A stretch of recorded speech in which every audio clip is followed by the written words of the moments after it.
Jesus Christ, meet me here at the cross.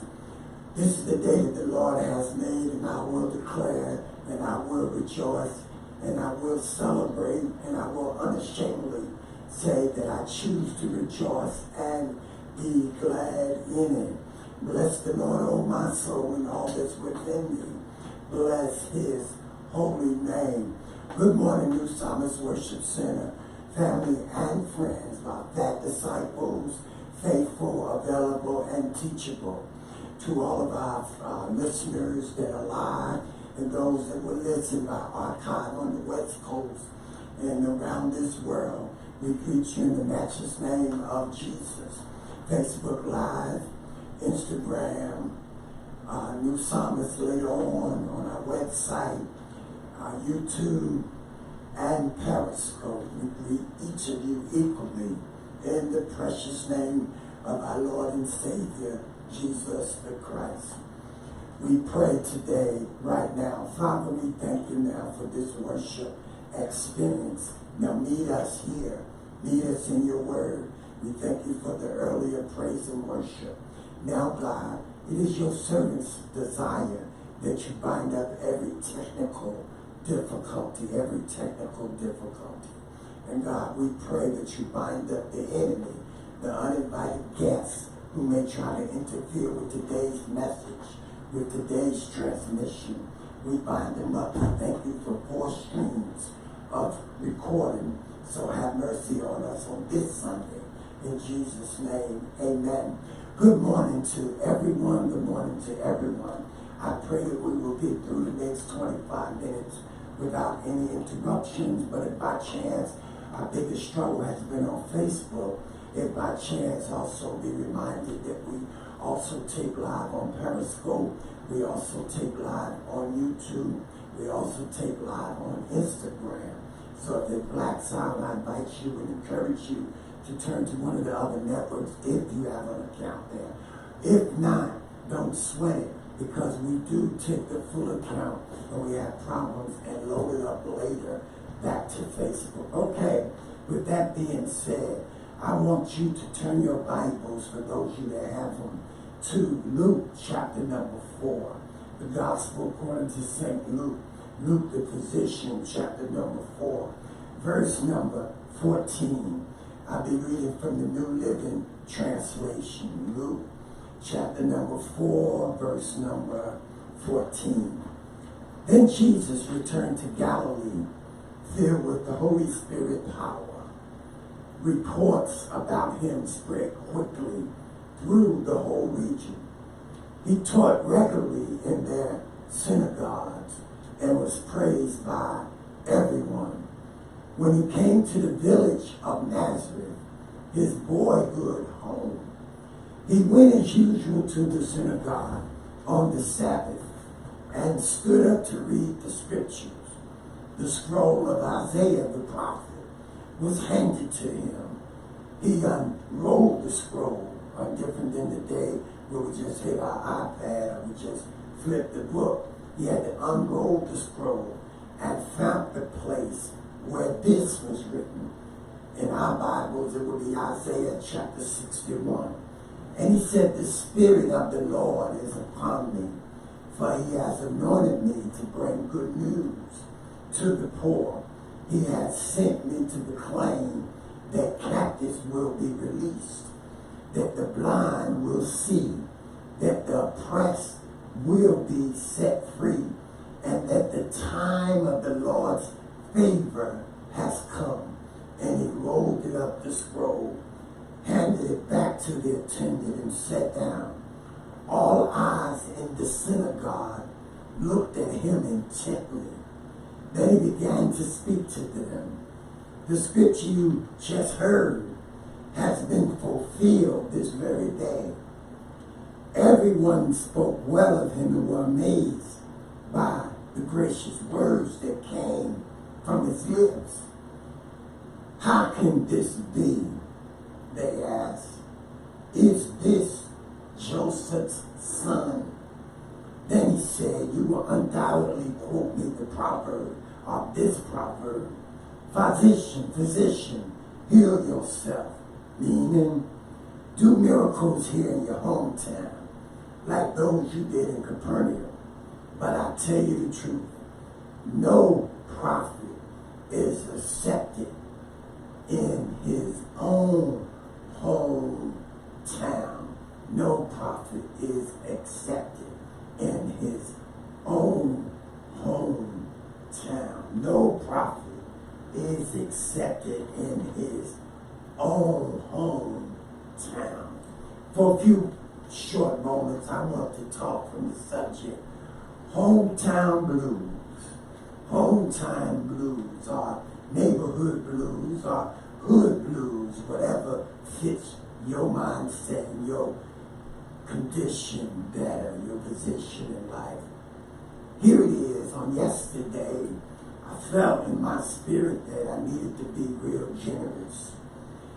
I went by our old church on Lyons Avenue, and to our visitors, I'm Pastor Brian Ali, Overseer Ali, pastor in the hood, and I pastor the new Psalmist Worship Center located at 401 Avon Avenue, Newark, New Jersey, 07108.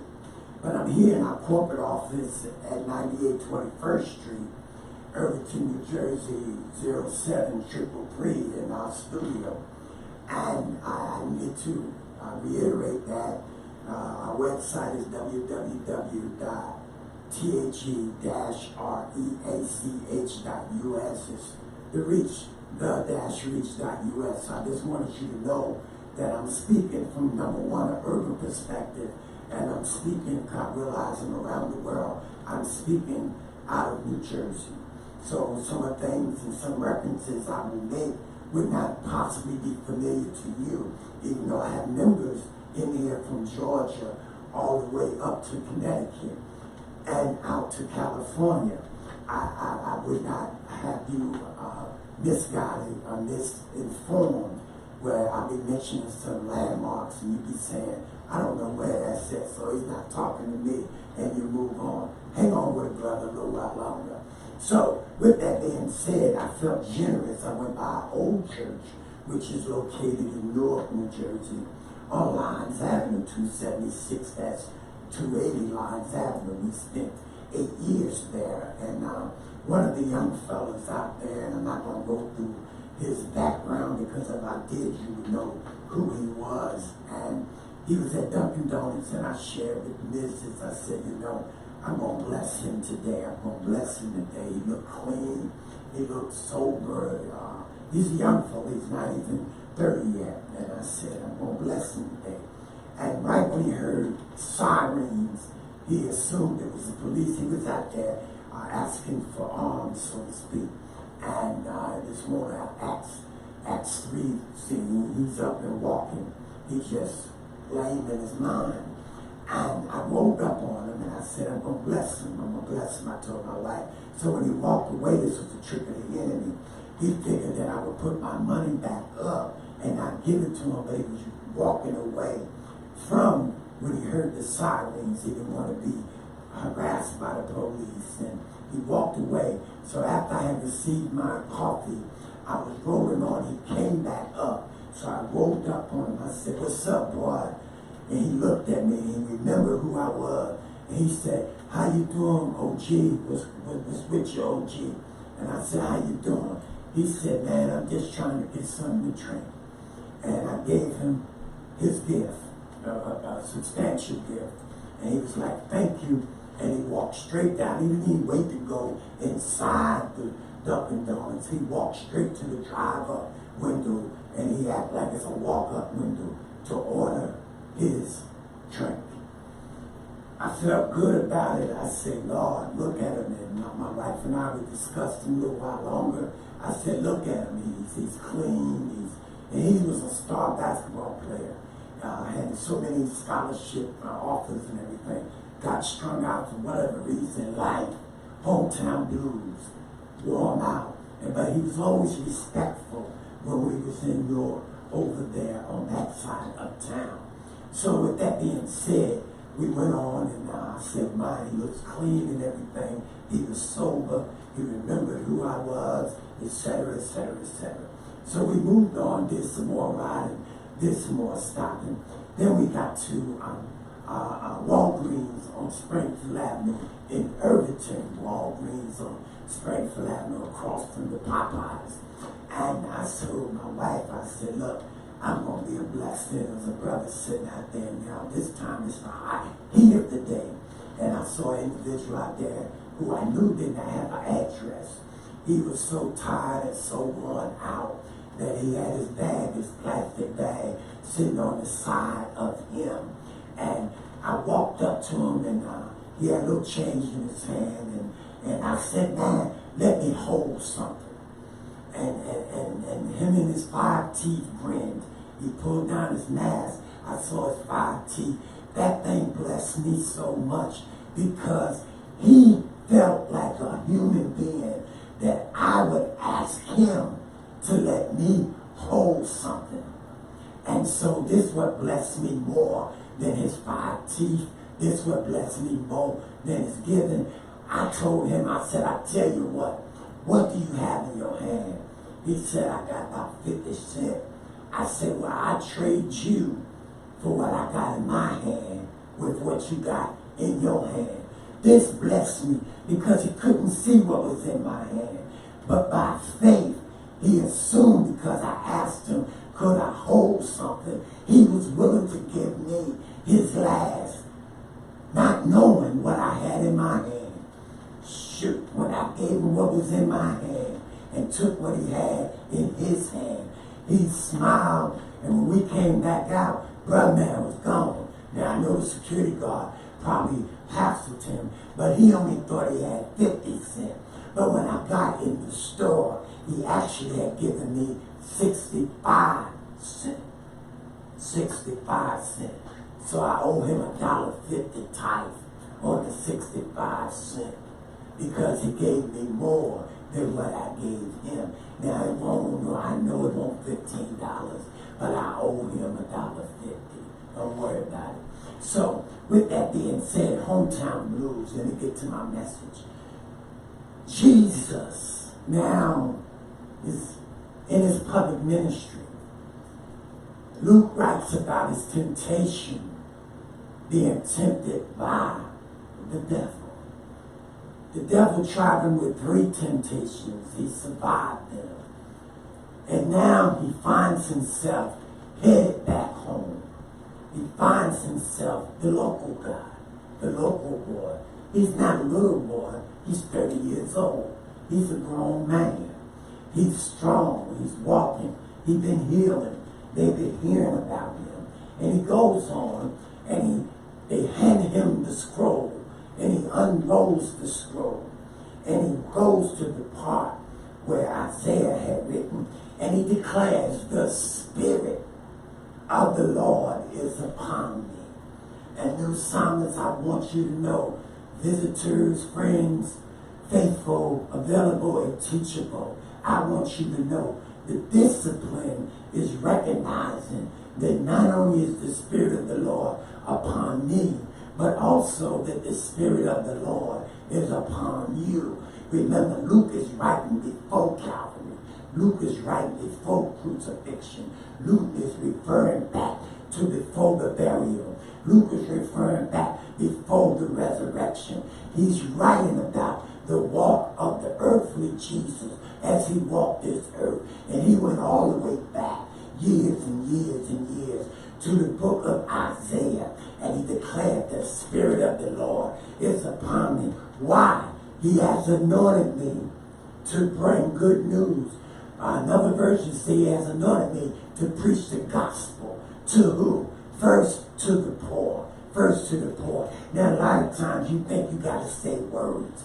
Sometimes you don't have to say words. What I did on yesterday was bless individuals by not preaching the gospel, but by showing and living out the gospel. Why? The scriptures tell me when you lend unto the poor, you lend unto the Lord, and the Lord will repay you. So here it is, the poor. He sent me to proclaim that captives will be released, that the blind will the oppressed will be set free, and the time of the Lord's favor has come. Let me hit you with a version that you're more familiar with. For those of you that grew up in church, grew up in the kingdom. Verse 16 said, 14 in the King James Version refers to it like this. And Jesus returned in the power of the Spirit into Galilee. And there went out of a fame of him throughout all the region round about. And he taught in their synagogues, being glorified of all. And he came to Nazareth, where he had been brought up. And as his custom was, he went into the synagogue on the Sabbath day and stood up to read. And there was delivered unto him the book of the prophet Isaiah. And when he had opened the book, he found the place where it is written, or where it was written, the Spirit of the Lord is upon me. And because he hath anointed me to preach the gospel to the poor. He hath sent me to heal the brokenhearted, to preach deliverance to the captives, and recovery of sight to the blind, and to set at liberty them that are bruised, to preach the acceptable year of the Lord. And he closed the book, and he gave it again to the minister, and sat down, and the eyes of all them that were in the synagogue were fastened on him, and all bare witness. And he began to say unto them, this day is the scripture fulfilled in your ears. And then he says in 24, but verily I say unto you, no prophet is accepted in his own country. Because they wanted to know, isn't this Joseph's son? If you go down further, this is where he discusses and he breaks down the hometown blues that he was experiencing. Here it is, he comes home to Nazareth, where he was raised, a village in Galilee. He comes home to a very poor hood, where he was raised. And here it is, he's speaking life to them. And he's telling them, this day, you've got prophecy fulfilled. This day, a miracle is happening in front of your eyes. This day, this scripture is being manifested. And all they could do was go back to his past and say, isn't this Joseph's boy? Isn't this Joseph's son? And here he is. He breaks it down to him. And he said, this is what your problem is. In the years of the famine during Elijah's time, Elijah couldn't go to his hometown. He had to go to a widow in Zarephath. He had to go to a stranger. He had to go to a foreigner for his anointing to be received. And he saved her. Then it talks about Elisha. And he couldn't save none of the people, all the lepers that was in his hometown. But the only one he could save was Naaman. And now here it is. He's saying, I'm home. And y'all won't get healed. You won't get delivered. Only a few of you will be blessed. Because all you see me as is as Joseph and Mary's son. But you don't see me as the one who the Spirit of the Lord is upon, and the one who's anointed to give you words that will set you free. That's why many pastors in Newark, many pastors in New Jersey are not from New Jersey. They're not from here. They're not. If they're pastoring in Booton, they're from Patterson. Very seldom can a hometown individual make it where he was raised at, where she was raised up. Here it is. The anointing is flowing from them. The anointing is oozing out of their pores. They are anointed to not only give you good news, they are anointed to give your children good news. They are anointed to give your family good news. They are anointed to give your enemies good news. They are anointed to set your family free. They are anointed to set you free. They are anointed to set your friends free. They have the power to heal your broken heart, the power to heal your family's broken heart, and the power to heal everyone in the hood broken heart. But they won't receive it because all they can do is see you as Joseph's son, the hometown boy, the boy from the hood, the girl from the hood. And watch this, Jesus had no sin in him. So if they didn't receive him, you know how they're going to treat you. It was amazing, you know, my story, and I'm closing. When I started New Psalmist, and back then we won't do Psalmist, we were BRLE, Outreach Ministries Incorporated. And when we started it 26 years ago, I initially introduced the Nation of Islam.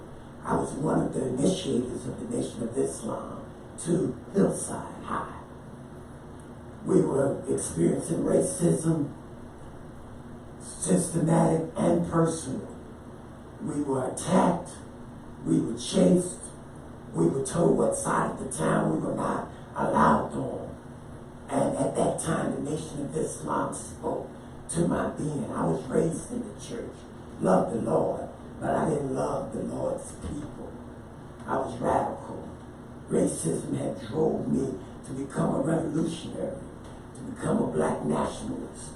And I still have some of that in me, but it set me free.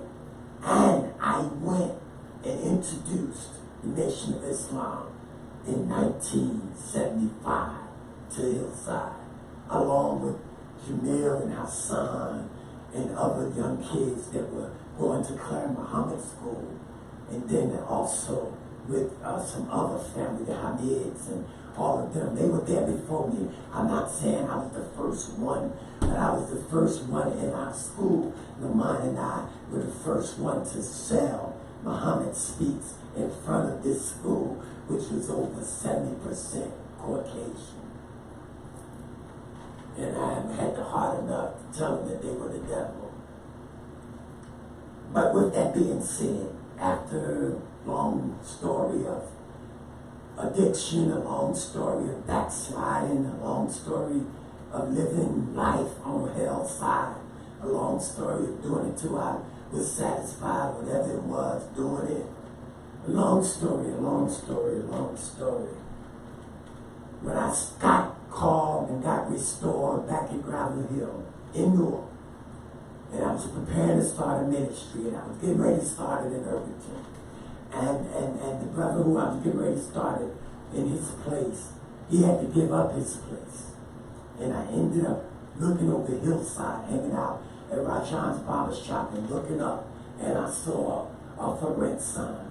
And I asked Rajan, who's up there? And he said, man, nobody's up there. I introduced you to the landlord. It was very fascinating. The landlord was a Chinese Muslim. Look at that place. The Lord told me, and now you got to come back home. You misguided, number one. Number two, those who know you. Number three, those who don't believe that I got my hand on you. And I was there from 1994 to 1999. 5 years, the number of grace. Many that are with me now were not there. And some that were with me there are not with me now. But I'm proud to say many of them are still in the body. But I had to understand that I could only do so many things in Hillside because that was my hometown.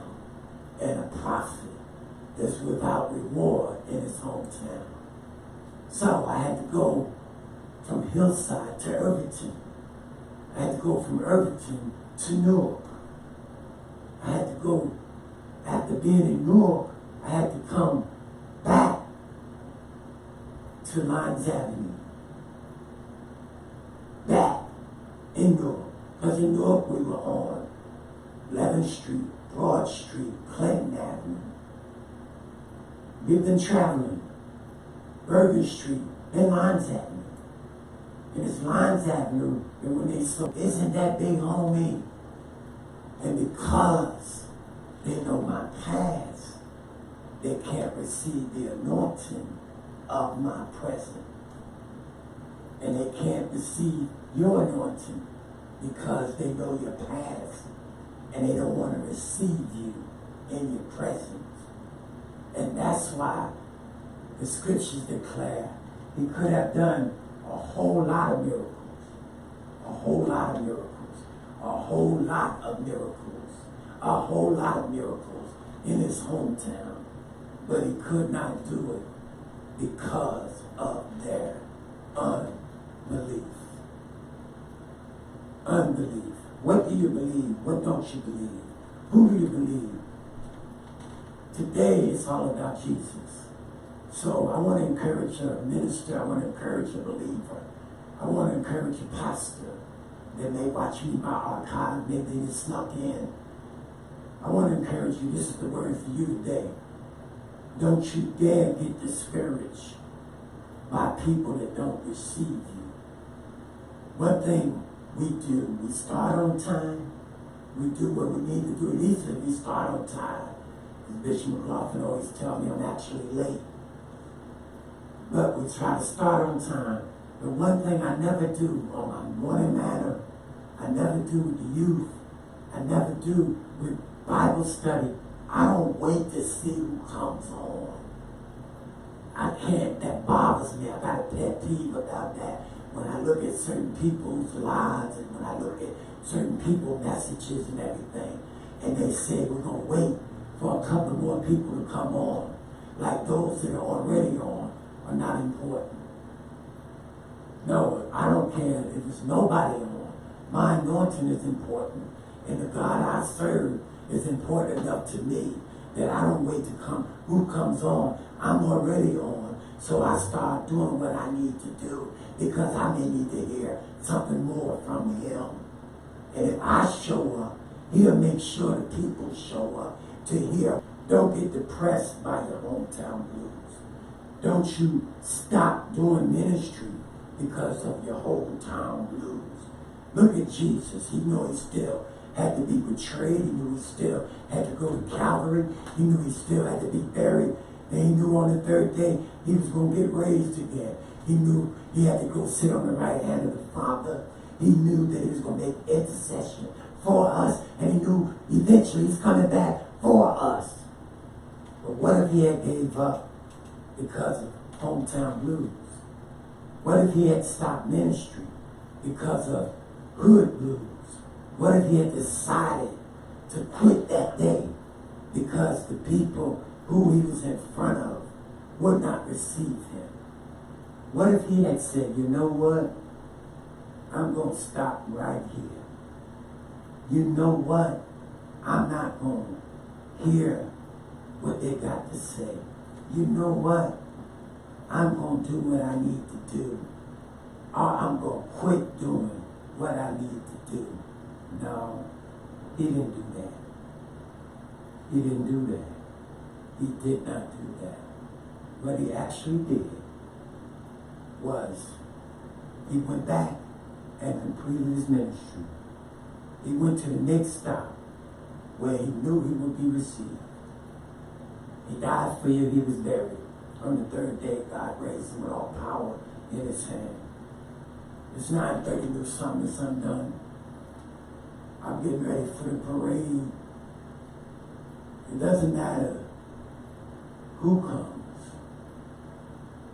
I'm not worried about who comes. And I'm not going to wait for somebody that's coming.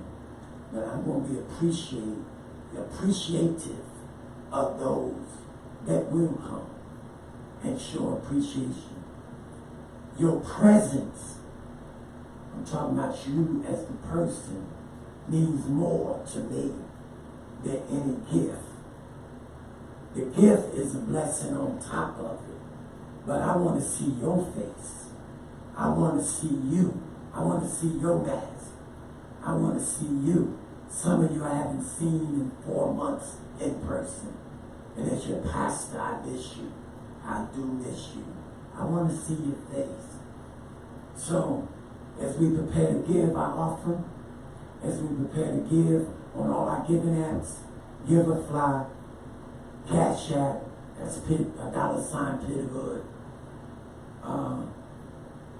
Square, that's through Minister Drennan. and on our website, tightly. All those, let's prepare to give. Father, we thank you. We bless those that are giving. God, we pray for those that are thinking about processing, giving their life to you. We pray for those that may want to become part of this virtual church. They don't have to make a decision now, but they can reach me. God, you will show them how.